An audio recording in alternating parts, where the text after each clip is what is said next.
USC fans everywhere, welcome back to Coliseum Chronicles Live. Casey Casliner joined alongside Terrence Holton. We'll break down everything today as USC lost its first game of the season against Illinois. But first, College football is even more exciting when you've got some action on the line, and the games are even better when you're cashing in. And the voice of college football is the place to be to get the greatest value. Start with my picks: 75% against the money line, 58% against the spread, and I've got a 40-plus year track record. 11-0 in the college football playoff for me last year against the money line, 8-3 against the spread. And I'm just the warm-up act. Steve Merrill of Wager Talk is our ace in the hole, show stopper. 7 years with the voice of college football, over 30 years in the industry. Steve gives us analysis on all the big games, but you can't miss Steve's weekly under-the-radar pick. 28-12 against the spread the last 3 years. You also get picks from some of our top analysts here at the Voice of College Football, including Corey Bratta, Matt Zemek, and Steve Dace. Check out those numbers. Become a YouTube or Patreon member for just $99 per month. Go to the main channel on YouTube, click join, and then select a betting tier. Do the same thing on Patreon. Make 2025 a winner now. all right, Terrence. So we said it in the intro, USC lost a game that they were technically favored in, but were they really favored? They're on the road. They're playing against an Illinois team that's still ranked. I know they came off a 53-point loss to a Big Ten rival in Indiana, but what is your thought on just the game as a whole? I know you were saying pretty much the whole way through early on in the year that you thought USC was going to lose this game anyway, so I can't imagine you're super surprised. Yeah, I mean, Casey, you mentioned I wasn't surprised they lost. At the same time, it doesn't take away from the frustration that I saw from them losing that game, because they did not play fantastic throughout that game, and they still had a chance to win it. And when they needed to, they didn't. They couldn't win it. It was the same story we've seen for the entire last year. And I want to preface this super quickly before we get into it, because we are going to be negative during this show. I know if you probably watched Ethan, Matt, and Crash the other day, they were negative. They were positive. They showed all sorts of that stuff. We're going to be at least a little bit negative because we have to acknowledge some of these facts. It's ignorant not to acknowledge there are some negative parts. Is the sky falling? Absolutely not. It's one game. It's 100% just one game. But we also need to acknowledge some of the flaws that we saw, because those will be problems in bigger games. They still play at Notre Dame. They play at Oregon. They play at Nebraska. They play Michigan in 2 weeks. So I think we do need to acknowledge those. So I was just going to preface that before we go forward. Very well said. Yeah, I think I definitely agree with you there. I think in any fan base, you can always have a little bit of delusion kind of creep over sometimes. It's okay sometimes. It's just, I think it's hope, and hope is, and I'm never going to diss anyone for hoping or believing that their team can do fantastic, because why shouldn't you, especially at USC? We're such a phenomenal program. You should always expect this team to do well. It is just how do I put this? I've grown more and more frustrated with Riley, which we'll get into with Lincoln Riley, but it's not really an expectations. I'm just kind of like, I'm hindering my expectations because of him. And that's a whole bigger conversation. But Casey, go on. Yeah, I mean, to your point, like you can look at last year, you can look at the year. I mean, every year pretty much he's been here. It's been really high on adrenaline the first few weeks, maybe few months, and then it all comes crashing down. And I think the same could be said within games. The momentum's going USC's way, and then it all comes crashing down. I mean, you talked about it. USC had 2 fumble recoveries inside the 5, and somehow miraculously don't give up touchdowns on 2 drives. They have a chance to win, and they blow it up. Now let's start with the positives, because again, it's a loss, and let's just get them out of the way. I hate to say it like that, but let's just get them out of the way. Yep. Makai Lemon, 2 touchdowns, dude. Another clinical performance from Makai Lemon. 2 like really hard catches he made in the end zone as well, like one-on-one coverage on one of them at least. I think maybe both were. But he went up there and grabbed it. And he's not the biggest guy. Luke Heward on Trojans Live said today he plays so much bigger than he is. I think it's very true. Yeah, I mean, we talked about this right before going live. We knew he was going to be phenomenal coming into this year. For me personally, he has surpassed expectations. He has been even better than I thought. And partially that is because Jacoby Lane, of course, has missed the last 2 games. But that being said, there's still a bunch of talented receivers in that room. I think of Tanook Hines. He's been fantastic, the true freshman. And especially guys like Jay Fair, they're all stepping up. Jay Fair, I didn't mean Jay Fair, I meant Jaden Richardson, excuse me. But Mekhi Lemon especially has really just been incredible. He was about two Jaden Mayava missed balls and a John Ray Reed ineligible man downfield away from 14 receptions, 250 yards, 3 touchdowns. He was phenomenal. Yeah, no, 100%. And I mean, on the topic of phenomenal, I know he did throw his first interception of the game, but Jaden Mayava threw the ball 30 times. That's the most he's thrown all year by 10. Last week he threw 20, which you could expect against 43 times. I just want to correct you on that. Sorry. He had the most completions by 10. So he had 30 completions compared to 20 were a season high, but still he threw for 43 passes. That's, if I'm doing my math correctly, 15 times more than he threw his next highest time against Purdue. And it kind of makes sense. I mean, you're playing against an Illinois team that just gave up a lot. Their secondary hasn't been all that good. But, I mean, the interception was bad. There was a bad read. It looked like 2024 Jaden Mayava. But a lot of good bright spots. And again, he hits Mekhi Lemon in stride, Tanook Hines, that over-the-shoulder catch. Like, there were some really good moments from Jaden Mayava.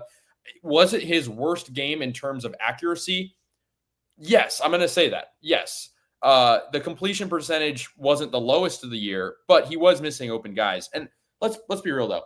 Not having Jacoby Lane at full strength, though, is going to do that to you. Issue. Yeah, it 100% is. And we don't really know what his status is, but it's something that was hindered for sure. Yeah, I know you asked him in the post-game presser and didn't really get much. Well, Casey, we talked about this right after the game, I think, because we were texting about it. You were at the game. I unfortunately was not able to be there. But what do you guys think? Is Riley making the final calls or Lynn being overrated? You texted me asking a very similar question, is Lynn overrated? I'm going to say no. I think it's more of a Riley thing because we have consistently seen with Lincoln Riley defenses that they are kind of soft and they're just not fantastic. And I think back to, obviously, he just had 1 year at UCLA, but Lynn's defense at UCLA was damn good. Yeah, it was really good. That run defense was phenomenal. And you're just not seeing the same stuff that you were with him at UCLA. And because we consistently see that with Lincoln Riley, I do think it's more him and less Danton Lynn. I still think Danton Lynn, I think it's likely he gets a great job somewhere. Hopefully not UCLA. I think it's likely he gets a good head coaching job this summer. Yeah, I mean, before I sort of answer this question, let's talk about the transfers because I feel like the transfers on defense that USC has brought in have been very underwhelming. Jamal Jarrett, love the guy, had the 70-yard pick six, has not been the same player. DJ Harvey has been a liability. I mean, he's a big reason they lose that game. You were obviously doing play-by-play. They literally pointed it out on the broadcast, though. Joel Klatt did. DJ Harvey comes in, instantly commits a pass interference. And Joel Klatt asks Gus Johnson's like, you know who just came in, right? He's like, who? He's like, DJ Harvey. It's like, yeah. I can keep going. I have my entire board of defensive players. I have them marked down. Okay, Keyshawn Silver, what has he done? Absolutely yeah, nothing. It's the big guys in the middle who we really thought on the inverse. I really hate saying this. Bear Alexander was fantastic for Penn State. He really was. I hate to say that. Yeah, I mean, we could have used him. I mean, I know there was off the field issues. I will say one transfer though that did look good this week. I think he had the highest PFF grade out of any USC defender this week. Tamir Robinson, linebacker from Penn State. He had a good week. But I'm looking at my players here. The transfer, let's just say there's a reason why these transfers are starting at USC and we're bench players in the SEC. It's just, like you said, it's a soft defensive group with no depth. There's a little depth on the D-line. I'll give you that. There's a little depth on the D-line. But when you don't have Kamari Ramsey in the secondary, he had food poisoning. That was it too. Yeah. And you don't have Prophet Brown, and you don't have Alex Graham, and you don't have Chasen Johnson. This is a banged-up group. DeCarlos Nicholson went down with an injury. I mean, that DB group is thin. Can I be a little bit positive for a second? I'm going to be a little positive. Yeah. I know. Whole sky is falling thing. I'm not going to fully buy into the defensive line is not good yet. Not yet. I'll give you that. You can't play 4 games, lead the nation in sacks, and be straight up bad. That Illinois offensive line, I think they needed to prove it more than anyone else did on that team. Because they gave up 7 sacks versus Indiana. I think they needed to prove it more than anyone else. And they are a veteran group. I don't think that is a complete indictment on how bad I the agree. defensive line is, because I think they are still good and they will have their chance to prove it again. Michigan this in 2 weeks. Notre Dame offensive line isn't looking that good. Maybe they'll have a chance there. The narrative that Illinois' offensive line is bad is a complete farce. Like, that is ridiculous. I know they had one bad game, but they have a bunch of great players on their O-line. And there's a reason why Luke Altmaier is one of the best QBs in the league, in the Big Ten. Yeah. So that was always going to be in play. And they were, like you said, they're going to bounce back. They're at home. And we can talk about you and I loved last week to talk about the intangibles. I think they were definitely in Illinois' favor, especially when you think about the food poisoning. And I know it's one thing you can't control, but you lose your starting nickel back. And I say that a little bit tongue in cheek because he should be at safety. Be at safety. I mean, and Bishop Fitzgerald, he's another transfer. Bishop Fitzgerald had a terrible game. It was horrible. I mean, that touch, we can break down the film, but the 64-yard Caden Fagan screen pass swing to the right touchdown was Braylon Conley's fault, but Bishop was not doing him any favors. Bishop was 5 yards out of bounds on that play. Like, I don't know where he was. He was on the sideline. It was ridiculous. But yeah, I mean, going back to Raider Trojans question, because that's the full circle here. It's hard because we don't know who is calling some of these shots, but it's not Danton Lynn's fault that his defense has to play defense for a minute 55 against an opposing team who's at home and has 3 timeouts and down less than a field goal. Like, that's not Danton Lynn's fault. That's Lincoln Riley's fault. What is Danton Lynn's fault is not necessarily conditioning his guys to be able to fill in for the losses. And I know you can only control your depth so much, right? Like, we talked about how thin the secondary depth is, but you have to coach around who you have. Like, you have to coach around Kamari Ramsey playing nickel. You didn't know he was going to be ill, but you did know he was probably going to play nickel, which the secondary hasn't been good with him at nickel. That has to adapt. So that's what I will say about Danton. And he should be used to it. He's had Kamari for 3 years. He should know the type of player he is. You should know that he is one of the best safeties in the country when he's playing safety. Yeah, his draft stock is tanking. Yes, yeah. But another one from Raider Trojan. And guys, make sure to leave us any comments. Anyone else totally we'd love talking with you guys in the comments. What are your thoughts on our linebackers? They're very underwhelming besides, obviously, Eric Gentry. Casey did just mention Tamir Robinson, and he was good last week. I'm trying to think about it because I don't think they've been that bad because, once the running backs do get to the second level, I feel like they're getting stopped. Maybe I'm just completely wrong on that. I agree.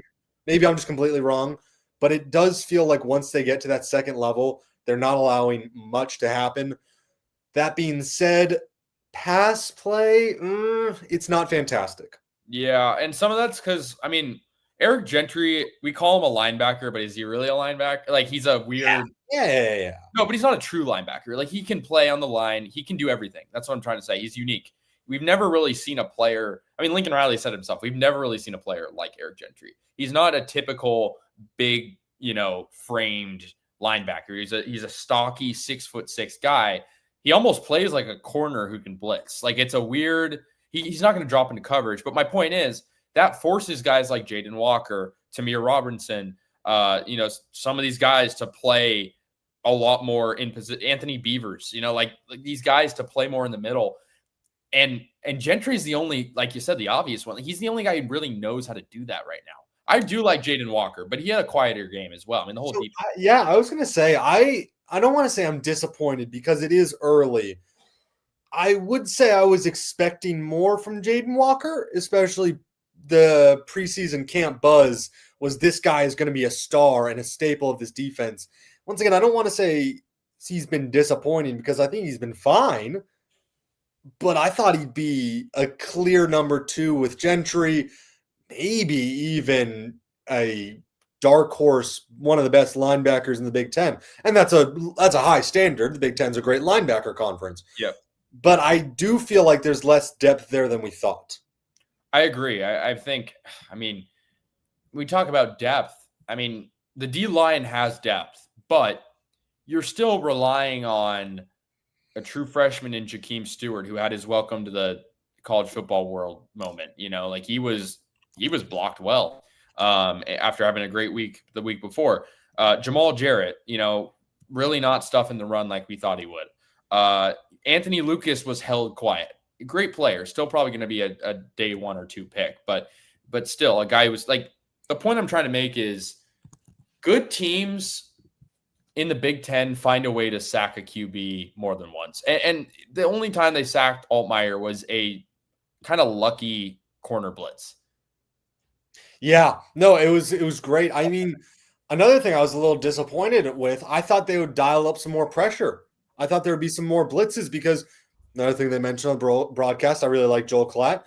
When Danton Lynn's teams kind of got down, he would dial up more blitzes and try and create more pressure on the quarterback. Maybe take a little, said pressure a lot, but pressure off that secondary. I would like to see more blitzes going forward, and they haven't really needed to so far in the season because that D-line has been getting to the quarterback. Now that they are playing better teams, the Notre Dames, Michigans, Oregon way down the line, but those type of teams, I would like to see better pressure on the quarterback because it will ease the secondary. It will ease that bad depth that they have. Speaking of the secondary, Alex Graham is expected to return. That is big. That is really big. He has to take Braylon Conley's spot.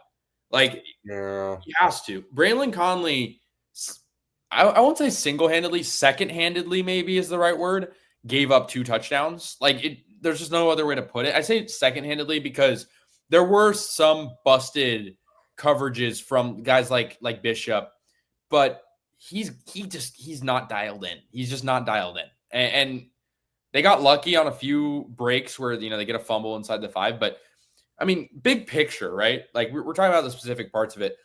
I don't think it's crazy to say USC could have and probably should have lost this game by 20 points. Like, maybe it's not ridiculous, especially because there was 2 fumbles. One especially was very close. That one at the end of the first half.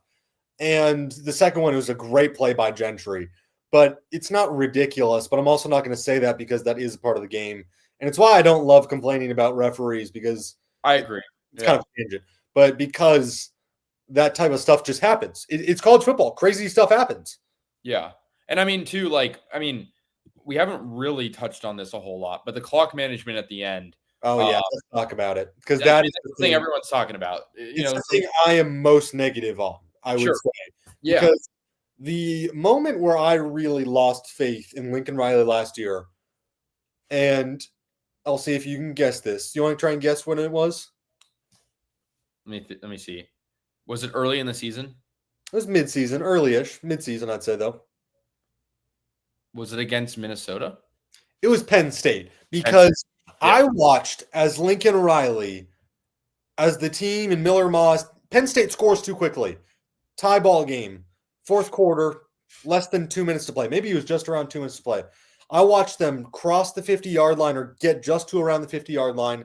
I watched the clock go from about 1:15 and whittle down to 25 seconds with USC having 2 timeouts in the ball and not do a single thing about it. Yeah. That is where I lost faith in Lincoln Riley because then they rush the play. Miller Moss throws an interception. They go to overtime and lose the game, of course. Yeah, because that is where I lost faith because that was such a winnable game. It was such a winnable game over at the time, top 3 team in the country. Yeah, I mean. And that is where I realized, maybe not realized, that is where I started to think Lincoln Riley may not be competent at all. It's a fair point. Especially in clock management. And in the press conference, he said, we can't get too cute with it. We're losing. It's on the road. Bro, you have 2 of the best running backs in the Big Ten. Since when is getting cute with it running the ball down the middle? That's what I want to know.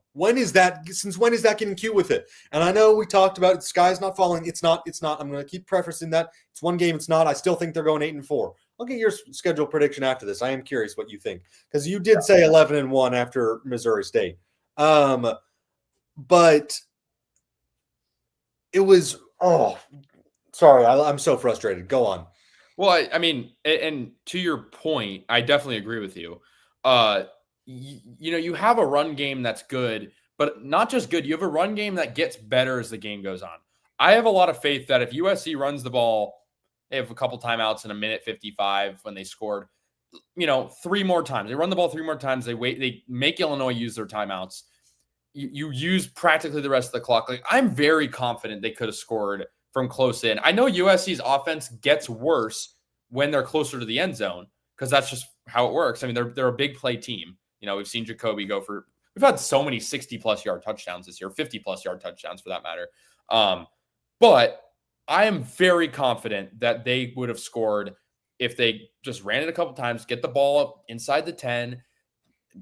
Contradictory to what Riley said, don't get cute with it. Just run the ball. Give it to Wayman Jordan, he's opening up his game quite a bit. I mean, he had that first quarter fumble, which that was frustrating because they were marching on that team. And I think that could have been a momentum blow early to Illinois, a team who could not get it going versus Indiana offensively or defensively. Yeah. But whatever. I think that is, Cody Kessler on Trojans Live today said, it's one of those things where you don't worry about it, but he's now fumbled on first drives twice. Like, it could become a theme. He has, hasn't he? It's not one of those things. You just need to establish confidence in the guy. Yeah, he's because at a certain point it'll become like a trend. I still want to see more Eli Sanders. I think Wayman's really good. Like, he reminds me a lot of Ashton Genty a lot. I'm not as good. Well, couldn't really get it going though versus Illinois. No, but I just think Eli Sanders is such an explosive player. It looks like we got Antoine with a comment. Yeah, as a Michigan fan, I will offer this to you. If your offense has a pass-centric team and your defense doesn't get much practice against run-heavy fullback teams, that is true. But it's just the pass defense is the worst part. That's the problem. We have a pass-heavy team, and our pass defense is bad. That's the worst part of it. And I think the same could be said about Michigan in some ways. I mean, they're not a pass-heavy team, but their pass defense is pretty thin, we'll say. They've lost some guys. They have a good run attack, and we'll talk about them in a little bit, even though there is a bye week. So we can talk about Michigan all we want next week if we want. Bye week is a good thing, by the way. We haven't touched on how important it is that they get this bye week because there's so many players out with injury. Killian O'Connor went down. We saw how important he truly was with John Ray Reed. Elijah Page obviously out. Jacoby Lane not getting as many snaps as usual. Kamari Ramsey had the food poisoning, plus all the other injuries they picked up during the game. I don't know if this take will be well received, but I think not having Jacoby Lane for, we'll say, 80% of the game, because he was in for a bit, but he only made a couple catches. Yeah. USC will only go as far as the wide receivers go. Like, the wide receiver depth is very thin. I know we talked about it. It's a one extreme to another. Last year, they had too much depth where, guys couldn't break out for big games. It got in their heads because they had 8 receivers who were getting equal touches. This year, you have your top 2, and maybe Lake McCree's up there a little bit because they've been relying on Hines in there too, man. No, I love Tanook Hines, but he doesn't get that many targets. He's not part of the offense the same way as Mekhi Lemon and Jacoby Lane. That is fair. I just have so much confidence at this point in Mekhi. I know it's the same thing I had with Jordan Addison when he was here. It's just if I know they need a third down, I know Mekhi Lemon's open. I know, but he is. It's so much easier to game plan against a team that, when they have the best receiving duo in the country and half of it is gone, you can double team a guy. Yes, but also Illinois got so many of their DBs back from last week who they were missing. Granted, their best one was missing, but they got so many people back and they couldn't stop Mekhi Lemon at all. They couldn't. You're right. And I do give credit to Jaden Mayava because even when the read wasn't there, he was finding his safety valve in Lake McCree. Who made, it was some hospital balls, I will say. There were there was some hospital balls, but the seams were always open. Seams were open, yeah. You just put it to the chest, not up here. I'm scared because Lake McCree's torn both ACLs. He could, it's some of these balls look pretty close. I'll put it that way. And Walker Lyons too. Just good to see him get involved. Yeah, Antoine, another comment here because we've been trying to get USC people to get more into the run heavy. Last week, 40 rush attempts against Michigan State. Love to see that. This week is obviously a little different because them being down for the entire game. But the fullback is not an archaic offense, especially in the Big Ten. So, I mean, we've seen Walker Lyons line up as the fullback a few times. So yeah, but just like the run game in general. Yeah. Completely off topic, but I just want to bring it up because it is about the run game. Woody Marks had a great game this game. Man, yeah. Like it kind of just speaks to what we're saying about like USC running backs go on to do good things. Yeah, Marshawn Lloyd unfortunately has just been injured throughout his entire NFL career. Yeah. So that stinks. Austin Jones, I don't know where he's at, and then Quentin Joyner tore his ACL, I think. Unfortunately, he's on Texas. Good team, but they could use Quentin Joyner. But bringing it back to USC. I mean, we talked about him a little bit, but what'd you see from Jade Mayava? You know, we brought up the pick. We brought up the few missed passes. Is he still in the race for the Heisman? Does that matter anymore? What's your read on that? So from a statistic and how I think he plays, I think he is very much still in the Heisman race. Because of what I have seen, he's been phenomenal. There are drives where he does stupid stuff. There just are, where he looks like that guy last year who made bad decisions a decent amount and would throw the ball away. It is a lot less than last year, though, and he does make lots of good plays still. And that is why I believe he is in the Heisman race. That being said, I don't think USC is going to win enough games where he will be in the Heisman race. Because, like I've told you, I think they are going 8-4. And I completely stand by that they are going to win 8 games. And it's not that I'm disappointed that they'll win 8 games. I think it is the perfect building block for next year. You bring in that class of 2026, and that is when USC starts cooking. That is when the 11-1, 10-2 expectations should be sky high. I think it was a little ridiculous not to have them or to have them as 11-1 this year. That's what I personally believe. See, I agree with you until you look at USC's schedule next year. They have Penn State on the road, Ohio State at home, you know, like Oregon. It's tough. So yeah, I agree there with Antoine. I think it's tough because also in the Big Ten, like Terrence, you and I were talking preseason about how like the Big Ten has kind of weaker quarterbacks. Fernando Mendoza. Yeah. I mean, I was kind of going to say they stink, but now I'm thinking about it more. So sorry. I mean, Fernando Mendoza is elite. Mendoza's been great. Dante Moore has been great. I think those are my Heisman 1 and 2 right now because of who they are. By default, I don't like putting him there, but by default, Julian Sain's going to be there, even though he's getting carried by his defense. But that's a whole other story. Even though, I mean, Ohio State's offense isn't bad, but you have the best receiver in the country. Dare I say they're just not letting him unleash it yet. I mean, this is an Ohio State show. Go look at the No, you're right. Ohio State show for that. Yeah, but like the Big Ten is just so hard to compete. Now, I want to bring a bigger question to both of us. You said 8-4, so I assume you don't think USC will make the CFP now. No. That was my question to you. I never did. Yeah. Okay. Fair. I said. I think the best they'll go is 10-2. That is 100% still on the table. I could see them winning versus Notre Dame and losing to Oregon, beating Michigan and Nebraska. 100% could see that. But I also do think that they lose to Notre Dame and Nebraska, Oregon. That's why I think they lose to. That's why I don't think the Oregon game's going to – I mean, I know it's a while down the line, but I don't think it's even going to be close, honestly. I think Oregon wins by 2 touchdowns. I fear that Oregon defense is really good, and their offense is good enough where they'll beat us decently. They don't have many flaws. Like, their receiving core could be deeper. If one of their receivers goes down, then that's a problem. Yeah. But, of course, you can't count on an injury. So Sadiq is really good. Their running back room, if they can hold on to the ball, is good. You know, like it's Dante Moore has looked pretty good. So yeah, he's a gutsy player. You respect it. He's kind of like, in some ways, like Mayava in that way, where they're not afraid to take those risks. I respect it, and I think when they play each other, it's gonna be really cool.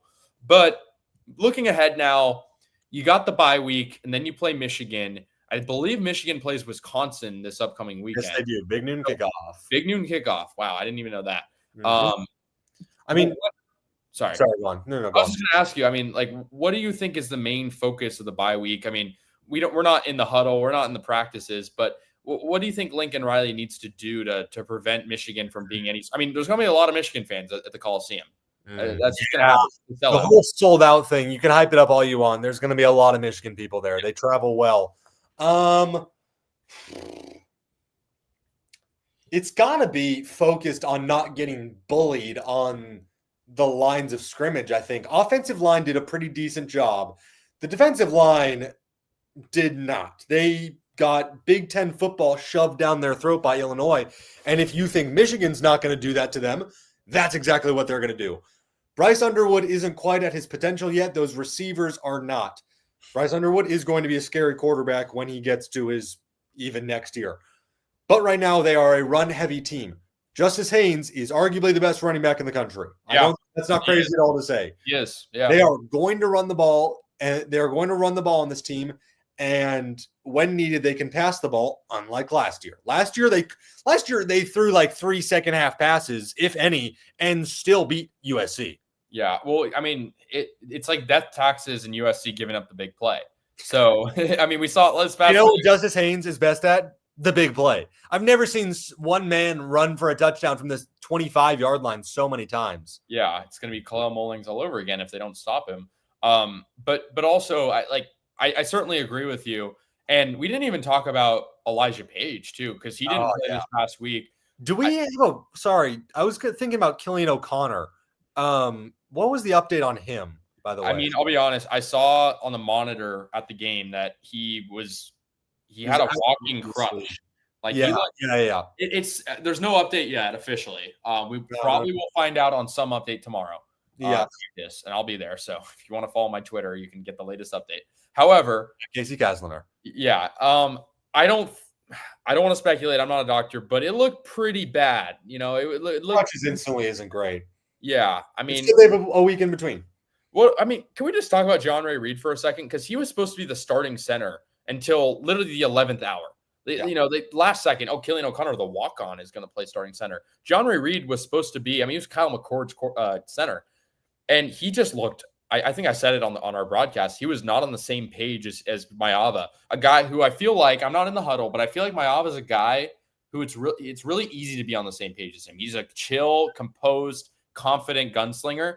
And it just felt like Reed was, the snaps were off. You have the ineligible man downfield. He wasn't blocking well. Yeah, ruining arguably the best touchdown, probably the best touchdown USC would have had this year. Yeah, I'd say so. I mean, it was one of the best trick plays I've ever seen.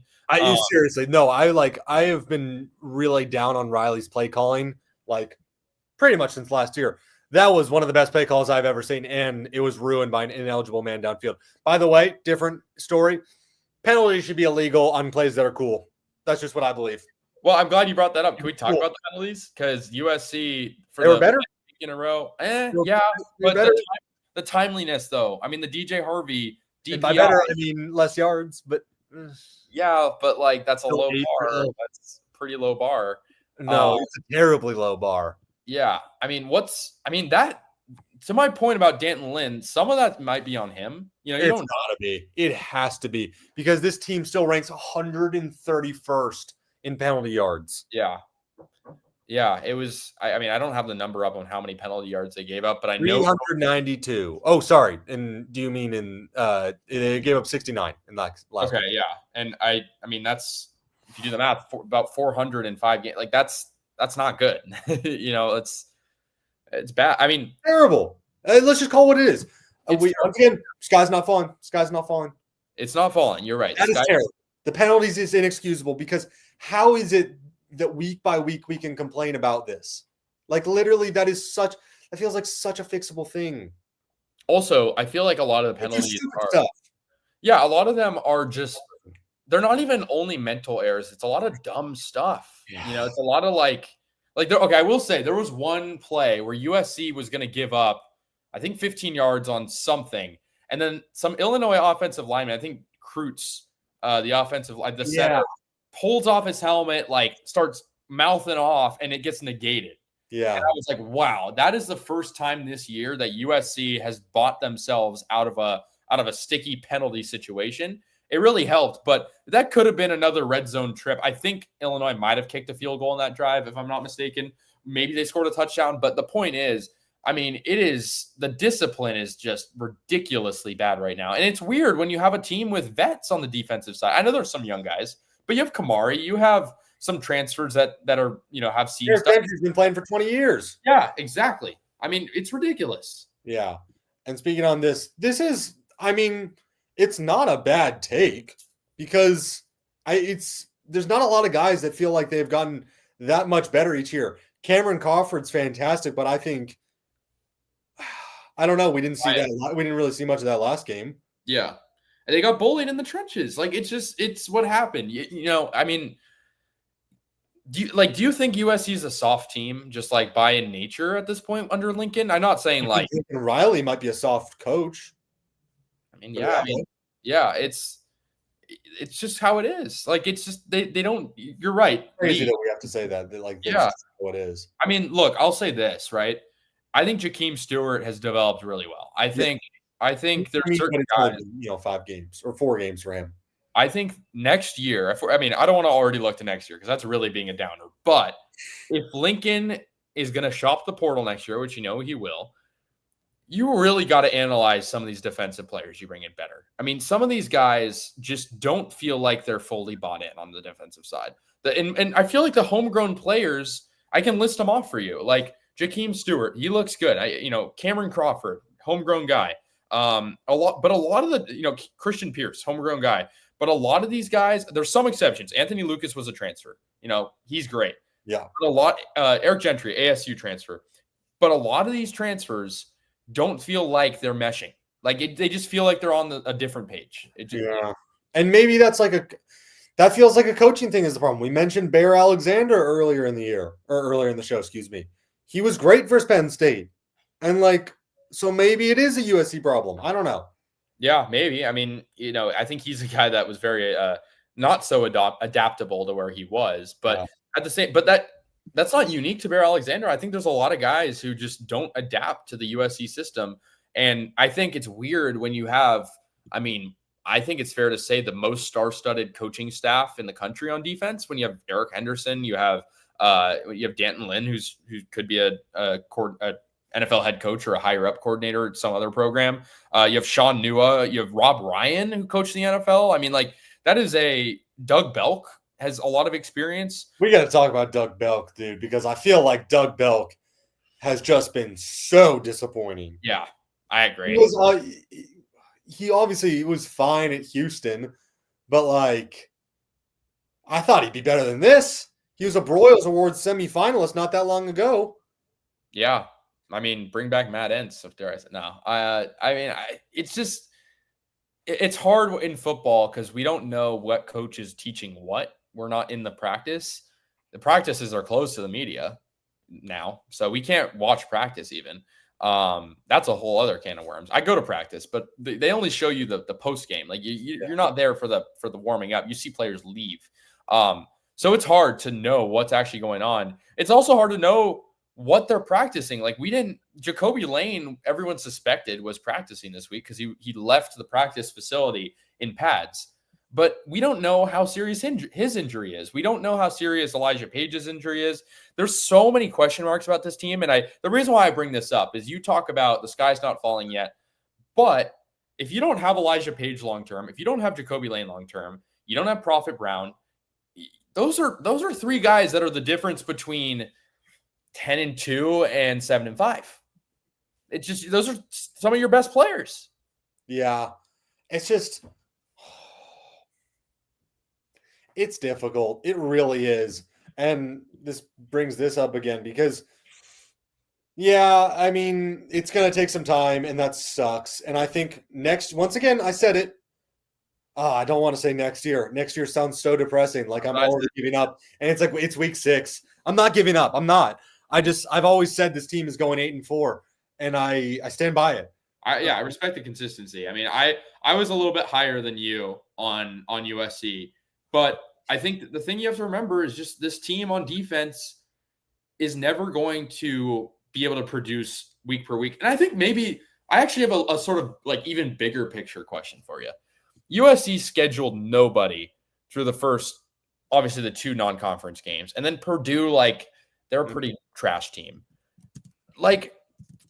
I respected last year when they did LSU week 1. I know the season didn't turn out well, but what do you think of this early part of the schedule? I like how the games get progressively harder, but it just feels like USC wasn't ready for the road. They weren't ready for Illinois' physicality. They weren't ready for Luke Altmaier. Like, it just felt like they weren't ready. And maybe that's because they played a borderline FCS team in week 1. They played a really not great Georgia. Georgia Southern's okay, but they're no USC. No, they're not good.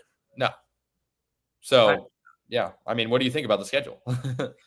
I don't know, dude. It's not great. And I once again, I don't like looking forward. I did, because the FBS schedules website. Yeah. I was looking ahead at the USC 2026 schedule. Fresno State.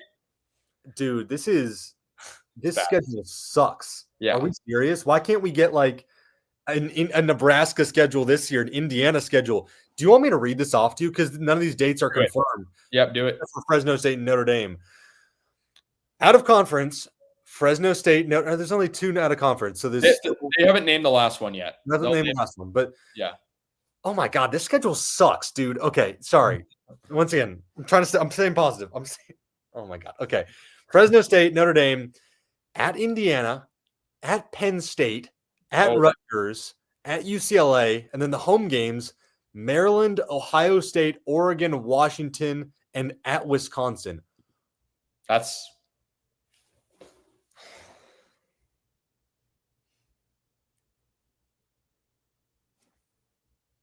I don't know what to say. That's a 6-6, maybe 5-17. Early, dude. How is this my first time seeing this? I think you can even go on to 27. Maybe if some of the opponents are there. Oh my God, that's a 2 years post grad for me. Okay. Yeah, you can see 27. This is a 27. All right, dare I say 2027. This is when USC has a chance. UNLV, these are at home. UNLV and Nevada at home, at Iowa, at Maryland, at Ohio State, Illinois at home, Indiana home, Minnesota home, UCLA, Wisconsin, and at Washington. Did you say Notre Dame? I don't know. I mean, they should be in there too, right? No, because it's not official yet. Not official, but probably will be. Yeah, they also have 2028, huh?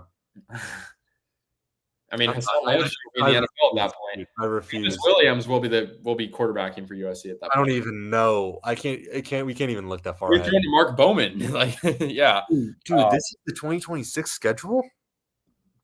It's how many wins is that? 4? Is this real? 1, 2, 3, 4, 5? 5? You beat UCLA, you beat Maryland. 6. Beat Rutgers on the road. They play Ohio State, Oregon, Notre Dame, Penn State. All at home, right? No, Penn State's away. At least 3 of those are at home. But does that matter? Oh my God, Casey. It's horrible. Okay, so 2026. Wow, we've really gone down a rabbit hole here. Wow, this is You're having like an existential crisis, right? No, I actually am. Wow, this has ruined my mood. Oh my God. I mean, you have to hope for like. We got to stay in the present. Oh my God. Okay, wow. Okay, it's like Back to the Future. Like, got to stay in the present. You're like Marty McFly when he goes to the future and like sees that the whole world is falling apart. Yeah. Oh my God. Okay. Wow. No. I got to stay positive. I have to stay positive. Okay. Whew, okay. Thank you, Antoine. I'm not going to get scared. Shout out Antoine. Okay, this year. We're talking about this year. Let's talk a little bit about Michigan because we'll talk a lot more next week about Michigan. Let's talk a little bit about Michigan, though, because we did a little bit. I have my concerns about Justice. That being said, the run defense has definitely been better than the pass defense. So if they have to run the ball, I am a lot more okay with that than playing a volatile pass offense. Yeah, and I mean, we saw what their offense stalled against Oklahoma. Oklahoma's a phenomenal defense, though. Exactly. They're a phenomenal defense, so I don't know if it's a good reference point. But they still gave up 27 points to Nebraska, which, take that as USC's offense is better than Nebraska. That is 100% so I think it's going to be a shootout for sure. But I think the notable thing is Bryce Underwood, he doesn't get sacked a whole lot. No. He's only been sacked 4 times in 4 games, and he's only been for a total of 16 yards. Like he can evade. The D-line might not be able to do a whole lot, but also he doesn't throw a whole lot, as you know. I mean, he's only thrown for 700 yards. That's half of what Maava has. Yeah, Maava is second leading passer in the country, in fairness. Yeah. The receivers, like you said, it kind of reminds me a little bit of USC last year, where you don't have a guy who's really separated himself. I mean, Donovan McCulley is the leader, and you have Samaj Morgan as well, but nothing that really stands out to me a whole lot. I mean, Justice Haynes is great. He's averaging 8 yards a carry. He had a 75-yard run early. I mean, Michigan is good, and I do want to put up this because I did very much watch the Nebraska game. Don't disrespect that. Michigan very much dominated that game. And I, as someone who picked Nebraska, boy, that was a mistake. I think Nebraska is going to go 10-2. But Mickey Mouse did very much. Michigan beat them soundly. That's what I would say about that. That was the game they went in. Michigan went into Lincoln as a 1.5 point favorite, and overall, I think flat out dominated. And I don't think the scoreboard fully showed that. I don't know, because they just killed them on the run game. Yeah, and I mean, Michigan's D line is one of the best in the country for me right now. Statistically, I think they have one less sack than USC in the same amount of games. They have 14. I think USC has 15 off the top of my head, because they only got that one last game. Michigan has some really big dogs on the D line, and they lost some guys from last year who are now in the NFL. And so, yeah, I mean, Jayshon Barham, if I'm saying that right, I watched him quite a bit. He leads the team with 3 sacks. They have some really good secondary players. Cole Sullivan, linebacker, not really the secondary, but he's played good in coverage. But their secondary as a whole has not been good. They let Raiola, and I know that game, like Antoine said, was less close than the scoreboard said, but Raiola was able to air it out quite a bit. And the secondary for Michigan didn't do their defense much favors. So I think if USC wants to win this game, they got to air it out. They got to hope Jacoby Lane's back, which, it'll be 2 weeks, so maybe he'll be back. Basically 3, because he didn't really play much this week. Mm-hmm. But you got to air it out. You got to look for those one-on-one balls. You can run the ball too, but you don't be shocked if the Michigan D-line and linebackers stack the box against Waymo. It might happen. Yeah, that's very true. And I do think, just because, I don't know, their offense, I'm going back to offense. The offense they have is just so run heavy because they don't have those receivers, because they have 3 guys who can run the ball really well in Jordan Marshall, Bryce Underwood, and Justice Haynes. That is what kind of scares me about them, because USC doesn't have Oklahoma's defense. Brent Venables, don't think he's a good coach, but he is a damn good defensive coordinator. And he can coach up a defense, something that USC has been unable to do. So that is what concerns me with that. I think the good thing about all this is, I think, Terrence, I hope you agree with this. I think Michigan's ranked way too high. I mean, they're 20. So if USC wins this game, they're probably back in the AP top 25. Yeah, no disrespect, Antoine. I still don't think Michigan's that good. I really don't. I mean, I inclined to agree there. So it's good. I mean, if USC wins, I think they're going to win this game. I very much think they do. Yeah. I think it's obvious. I think the kickoff, thank God it's not like a 12:30. That's a lot. It's 4:30, so much more fun and so much better. Yeah. Kickoff doesn't really matter that much in this circumstance, but it's obviously better than 9 a.m. Pacific, like their last one. So I think USC very much will end up being favored in this game. Yeah, and I mean, if they cover the spread, if they win by a convincing number, which, I mean, it sounds like a jinx when I say that, because people said that against Illinois. I was talking to people in the press box. I won't name names. Some pretty high-profile people were saying USC should win against Illinois by 2 touchdowns or 3. So I'm not going to name names, but I think the problem is so many people we knew said that was going to happen, and I just knew that. I'm not trying to isolate myself as I was the only one who knew, but come on, that was just never going to happen. They were never going to win by 2 touchdowns, just like Michigan. That is a peak, get your heart ripped out game. I can just see it from a mile away. I think they could win this game 100%, and I think they should win this game. Will they? I'm ready to have my heart ripped out. It's the old Michael Scott.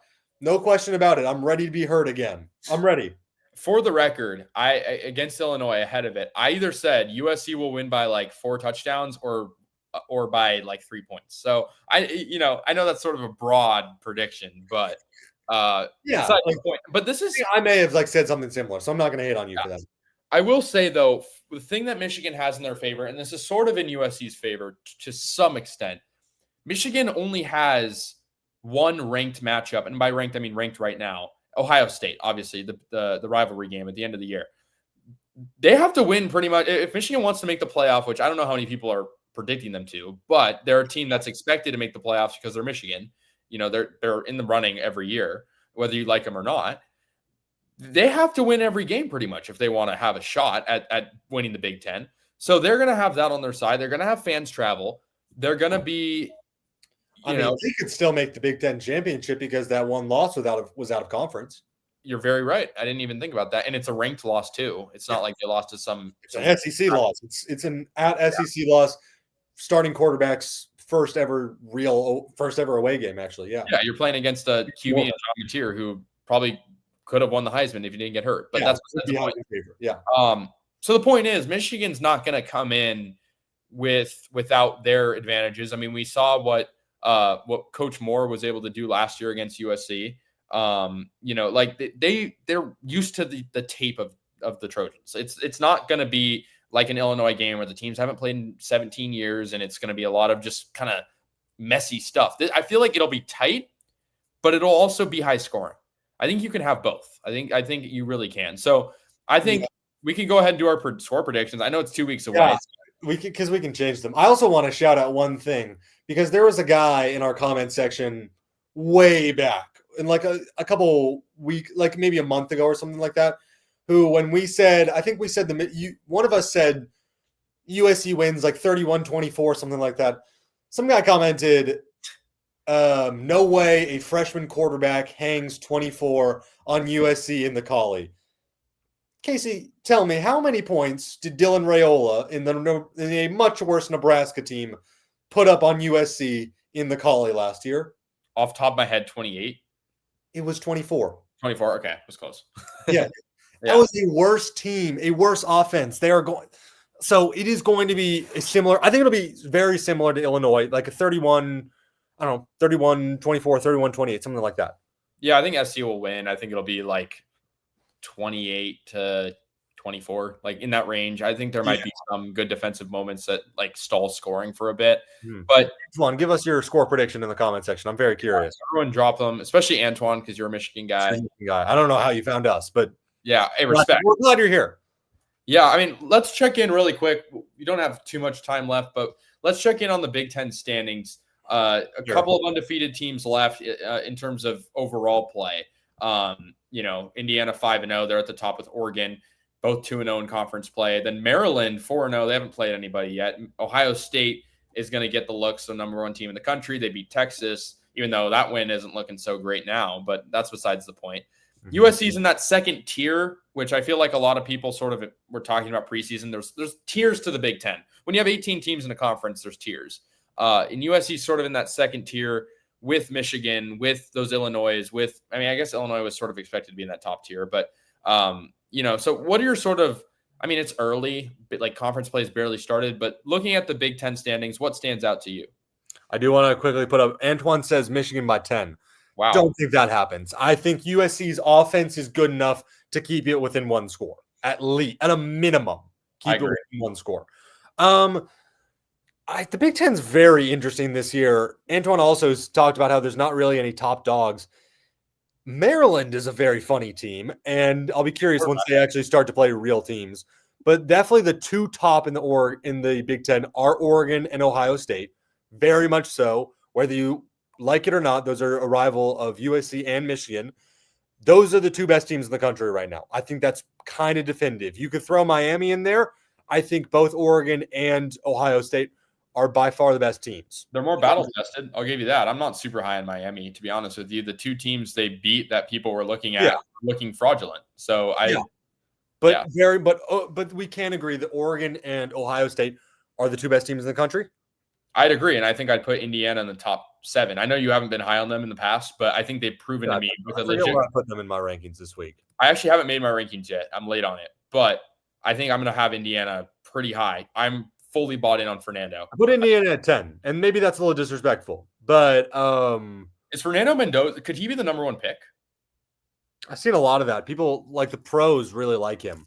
he's an NFL QB to me. Like he's Yeah. has the tool. He reminds me a lot of other NFL QBs I've watched. But I don't know if the same Like, could be said for like Art even. yeah, I mean, it's a lot of like people think that Drew Aller is going to be like an NFL QB, and maybe that's possible because of the traits. I think Fernando Mendoza has it a lot more than Aller does. Yeah, I As agree. I someone think who's been on the Aller hate train for a while now. I feel like a lot of people kind of saw this coming, and now that's actually coming to fruition that Aller is not really all Yeah. that. Go to my Twitter and look up Aller in my thing. I've been hating on this dude for a minute now. Yeah. But it is interesting that third and fourth team, because right now I would say Indiana's number 3 and Michigan's number 4.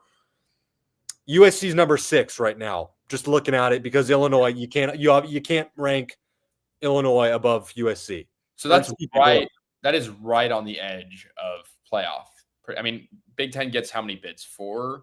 They'll get 4 because, yeah, they'll get 4. They'll get 4. The SEC is very, I don't even know. Yeah, SEC is suspect this year. it is a lot very who knows with the a lot SEC? of self-destruction. It's like the Pac-12. Oh, yeah, it's weird. The SEC is really weird this year. I mean, the top team in the SEC right now is Ole Miss, and I don't think they're that good a team. Yeah, I mean, shout out Trinidad, but I love him, but like, I don't think they're that good. And then even Texas A&M and Texas, LSU kind of. Georgia looked terrible versus Alabama. And Alabama looked terrible against FSU. Yeah, like it's a circle of suck in the SEC. Yeah. And maybe that's how good this isn't an SEC show. Yeah. Well, back to the Big Ten. The Big Ten's kind of the opposite. It feels like who will lose first? Who will drop off like a pin? Yeah, because the bottom of the Big Ten is bad. It's real bad. You look at I think I'm scrolling here. Yeah. UCLA is historically bad. Wisconsin stinks. Purdue stinks. Iowa kind of stinks. Northwestern stinks. Rutgers isn't that good. There's a lot of bad teams in the Big Ten. Yeah. USC, lucky enough to only play. Actually, yeah, they get Northwestern and UCLA. I can't complain about them not playing bad Big Ten teams. Yeah, it's not going to help them when you lose your, a ranked matchup that you should win. And that's why I think the thing we can certainly agree on, and I think most USC fans could, is this Michigan game is now elevated its importance, skyrocketed, because they're top 20. They'll probably move up after this week. They're playing a terrible Wisconsin team. They'll probably be 19, 18? Depends on the other games. Depends. We can't predict really. We can assume that they'll be 18 to 20. If USC wins that game by a convincing amount, they could be a top. I think they'd probably be at 23. But like, that's my 2 cents. Anything can happen. You just got to take care of business. That's my conclusion here. Yeah, I mean, because there's not a ton of big games happening above them. Iowa, Cincinnati is interesting, but like Vanderbilt at Alabama, that's an interesting one where Michigan can move up. I don't see a lot of places where Michigan can move up in these games. Not the most interesting slate. Oh, I take that back. I mean, Miami FSU, that's a great game. Yeah, even Mississippi State Texas A&M, that's very interesting. There's a couple decent games. Yeah, but, and then, I was just going to say also, you have to continue to look at Notre Dame, because if Notre Dame, for some reason, and they shouldn't be unranked, they're playing Boise State and North Carolina State, but if Notre Dame somehow gets upset by a G5 team, which wouldn't be the first time in the past 2 years, that game literally loses every bit of meaning, because it's a non-conference game, and we know that Notre Dame's not very good. A good quarterback, good offense, but their defense sucks.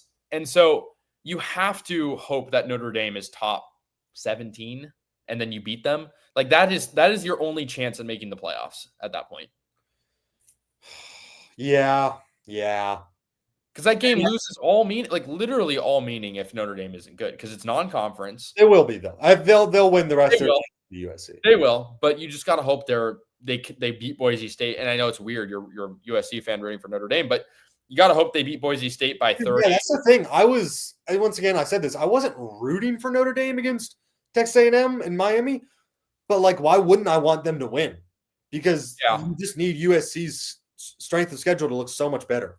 I sort of wanted them to win one, lose one, just so like they were beaten down a little bit, but still ranked high. And then their defense just absolutely fell apart. And it wasn't very good against Purdue. This is going to sound weird, but I think Notre Dame USC is going to be a race to 50, which is the strangest thing I think I've ever said. because Notre Dame's defense is rancid. And I think that USC needs to take advantage of this now and beat them because guess what? They're going to sign Luke Fickell as their defensive coordinator next year. Yeah. Probably. Like, he's going to get fired from Wisconsin. He was Marcus Freeman's best man at his wedding. Oh, yeah. I didn't even know that. He's going to be Notre Dame's defensive coordinator. Say what you want about him at Wisconsin. He was damn good at Cincinnati, and he is a very good DC. So their defense sucks this year. They got to take advantage of it because if Notre Dame has a great offense and a great defense next year, that sucks. That really sucks. Yeah, I mean that's how it was last year. So we were used to it, but they lost a lot of impact players overnight after losing the national title. So yeah, and I think I agree with Antoine's comment. Like you don't have to I mean, you do want to beat the quality opponents, but like in a year where our quality opponents are Illinois, Michigan, Notre Dame, and Oregon, and 3 of those are away, I think you gotta win at least. Yeah, I agree. I think what he's trying to say is you have to take care of business against your Iowas in big fashion. You know, like you have to take care, and not just Iowa. I'm picking on Iowa because they're not the worst team we play, but they're certainly not nowhere. The third worst team that USC plays going forward. Yeah, which is right in the middle. So you have to just take care of business, especially against a Notre Dame team that isn't going to build their resume going forward. Like I'm looking at Notre Dame's schedule right now. They have an easy schedule going forward. They play boys. Like it's not a lot of Power 5. I'll put it that. I mean, like maybe half Power 5, but like Stanford, Syracuse. Syracuse is a decent team, but like Pitt, Navy, Boston, like, come on, you got to build your resume somehow. So, and then that Oregon game, I mean, I know USC, like practically nobody's saying they can win it, but if you can make it close, like if you can lose that game by a score, I don't know what it does, but it's a consolation prize. The way I see USC making the playoff going forward, beat Notre Dame, beat Michigan, and there's a car alarm going off outside my apartment. Sorry. And you keep Oregon close. And I can't believe I have to say that because all of my friends go to the University of Oregon, and it happened 2 years ago. Every time USC plays Oregon or plays going forward, I always get texts and calls from people I barely talk to. But just because I'm the only USC person they know, because they're all too stupid to get in here. But no disrespect to my close personal friends. But that is, oh God, it's just the worst. It's the worst feeling in the world. And I just know it's going to happen. So just keep it close, please. Don't embarrass me like last time. I went to the student section last time. Had things thrown at me, insulted. Yeah, I was there. Wearing this jersey right here. Yeah, I mean, I respect the dedication, and it'll be a good game. I mean, it's tough because one other thing I wanted to bring up, I don't know how important this is to the scheme of the loss, but there were barely any USC fans in Illinois. I mean, there was a little patch of red. Not surprising, I'll be honest. I'm not surprised. Don't get me wrong. I'm not surprised, but if you're going to have barely any fans in Illinois, I know it's close. Oregon's closer, but like Oregon packs the place. Yeah. You know, like Illinois doesn't always pack the place, but they have big noon kickoff and homecoming. So like the crowd is going to be hostile. I know it's months away, but basically about a month away at this point, but that's a game that is going to define the season. Yeah. Everyone was talking about Illinois, Nebraska defining the season. Now it's Oregon because that's the desperation call. I'm not going to say that. What do you think? I'm not going to say that's the one that defines the season because I think if you get a win in South Bend, that's pretty massive. I know, but I'm saying like I hate to say that that's a given because it's very far from it. It's very, very far from it. But this is your biggest chance. This is the worst Notre Dame team we've seen in a few years. And I say with an asterisk. They're still a good team. They're ranked. But they've been really good these past few years, especially against USC. So while I agree with you, I also think Notre Dame is beatable. Oregon doesn't seem beatable. If you can put up a fight against them, you're putting yourself in a good spot. That is true. And okay, last thing, everyone get your comments in because we're about to hop off this, but Antoine, yes, this is unfortunate, and it speaks to we need USC fans to show up at the Coliseum for I can't speak, for Michigan, because that will be so big if they can actually show up and give it a home field advantage. Because against Penn State, it was the loudest that it has been. Penn State and Notre Dame, I'll say this, last year, loudest I've seen it at the Coliseum. And even Penn State at times felt like a neutral site game. Yeah.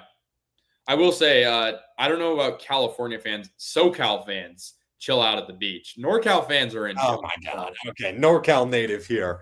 Yeah, but how terrible that you have to score 50 points of prey. Yes, exactly, dude. Exactly. Like, that's the story of USC football these last couple of years. It's just like, how is this the scenario that they get put in every single time?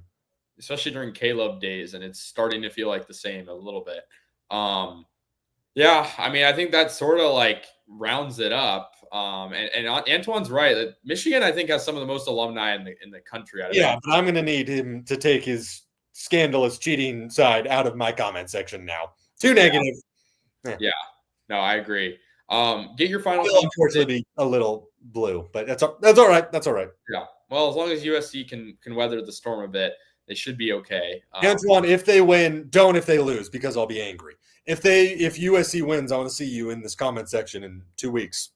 Yeah, fair. I think that's a fair deal. Mm-hmm. Get your final comments in, but again, we thank you so much for tuning into this edition of Coliseum Chronicles Live. Again, we'll have more coverage going forward. I'll be at the remaining away games, so make sure to tune in every single week. We'll have more coverage going forward, sometimes at different times, but Max said it well. At least out of everything, we are not UCLA. That is the one. He's talking to Antoine, not us. Oh, well. Well, actually, it works either way. Yeah, I don't know who he's talking about. We don't know. But if that's directed at us, that is a very – no matter how much we lose by. You know what? It's all right, because I think UCLA might go 0-12. Barring something big happening, because I'm going to pull up their schedule here. Barring something big happening, that team is probably going 0-12. Yeah. Which is Western. Here, I'm going to I'll share my screen just so we can all enjoy this. Just the last thing, so we can end on a positive note, because we did complain a lot. So let's start off, or let's end with something positive. And why won't it let me? There we go. At versus Penn State, at Michigan State, versus Maryland, at Indiana, versus Nebraska, at Ohio State, versus Washington, at USC. 0-12. That team's going 0-12. Yeah, I mean, the best chance to win, I bet, is that game's at 9 a.m. They're not winning that. Oh, no. Yeah. I would say either here or here. They're not beating Nebraska. Dare I say that this Nebraska game is like an away game? Yeah. Because Nebraska's going to pack that stadium. We saw what they did to USC, and that was Washington's an away game, low key. Like, yeah, but I think Nebraska fans are just traveling. Yeah, less so, sure. They're going 0-12. They just are. Fire everybody. Like, I don't even know what to say at this point. I don't know how Nico have fired everybody. They already have. Their AD, not their AD. They do need to fire the AD. That guy sucks. Yeah. I'm fine with this. I'm very okay with that. I think it'd be funny. I do have a couple of worries about who they might bring in for coaches, because there's a couple guys who I think could really turn their program around, like, in a hurry. But that's another topic for another episode. I don't know if they have the NIL right now. Possibly not, but they're losing every commit right now, which makes sense. But yeah, love a good UCLA hate watch. Good thing to end on. Yeah. But thank you again to everyone who tuned in. Again, this was an extra long edition of Coliseum Chronicles Live. But after a loss, there's sometimes more you got to talk about, whether positive or negative, to take away from it. But thank you so much again for tuning in. And we'll be back next week. Time should be back to the normal time, sort of midday, early evening. But we thank you again for tuning in, and we'll see you